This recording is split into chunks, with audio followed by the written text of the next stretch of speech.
দেশে জুলাই ও আগস্ট মাসে ডেঙ্গুর প্রকোপ আরও বেড়ে ভয়াবহ রূপ নিতে পারে বলে আশঙ্কা প্রকাশ করেছেন স্বাস্থ্যমন্ত্রী সরদার মোহাম্মদ সাখাওয়াত হোসেন। তবে সম্ভাব্য পরিস্থিতি মোকাবেলায় স্বাস্থ্য মন্ত্রণালয় ও স্বাস্থ্য অধিদপ্তর আগাম প্রয়োজনীয় প্রস্তুতি গ্রহণ করেছে বলে তিনি জানিয়েছেন। বৃহস্পতিবার ঢাকা মেডিকেল কলেজের প্যাথোলজি বিভাগে নতুন মাইক্রোস্কোপ ও ল্যাবরেটরি যন্ত্রপাতি হস্তান্তর অনুষ্ঠানে বক্তব্য দিতে গিয়ে তিনি এসব তথ্য তুলে ধরেন।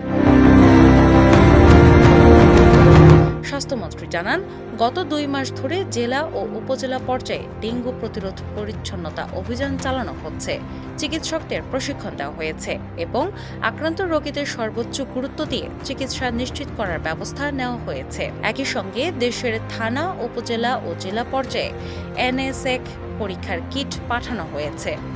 ঢাকা ও অন্যান্য বড় শহরের হাসপাতালগুলোকে রোগীর চাপ সামাল দিতে প্রস্তুত রাখা হয়েছে এবং প্রয়োজন অনুযায়ী অতিরিক্ত চিকিৎসা সেবাও চালু করা হবে।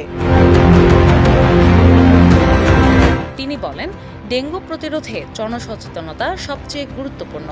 ইউনিয়ন পর্যায় থেকে স্থানীয় জনপ্রতিনিধি, ধর্মীয় নেতা ও সাধারণ মানুষকে পরিবেশ পরিষ্কার রাখার বিষয়ে উদ্বুদ্ধ করা হচ্ছে। তার মতে, চিকিৎসার পাশাপাশি এডিস মশার প্রজনন স্থল ধ্বংস করাই ডেঙ্গু নিয়ন্ত্রণের সবচেয়ে কার্যকর উপায়।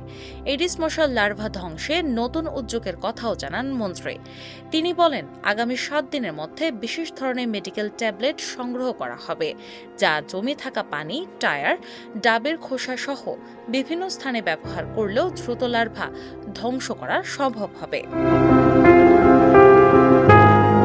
ডেঙ্গু রোগীদের চিকিৎসা বিষয়ে তিনি বলেন, প্লাজমা লিকেজের কারণে অনেক সময় রোগীদের অবস্থা জটিল হয়ে পড়ে। তাই বিশেষজ্ঞ চিকিৎসকদের সমন্বয়ে একটি দৈনিক চিকিৎসা প্রটোকল তৈরি করে দেশের সব চিকিৎসকের কাছে মোবাইল ও ওয়েবসাইটের মাধ্যমে পাঠানো হচ্ছে। একই সঙ্গে নির্দেশ দেওয়া হয়েছে, জ্বর কমে গেলেও রোগী পুরোপুরি ঝুঁকিমুক্ত না হওয়া পর্যন্ত যেন হাসপাতাল থেকে ছাড়পত্র না দেওয়া হয়। অনুষ্ঠানে স্বাস্থ্যমন্ত্রী আরও জানান, দীর্ঘ 25 বছর পর ঢাকা মেডিকেল কলেজে অত্যাধুনিক 10 হেডেড মাইক্রোস্কোপ সংযোজন করা হয়েছে। এর ফলে ক্যান্সার শনাক্তকরণ আরও নির্ভুল হবে এবং চিকিৎসা শিক্ষার মান উন্নত হবে। পাশাপাশি মেডিকেল শিক্ষাক্রম আধুনিকায়নের কাজও এগিয়ে চলছে।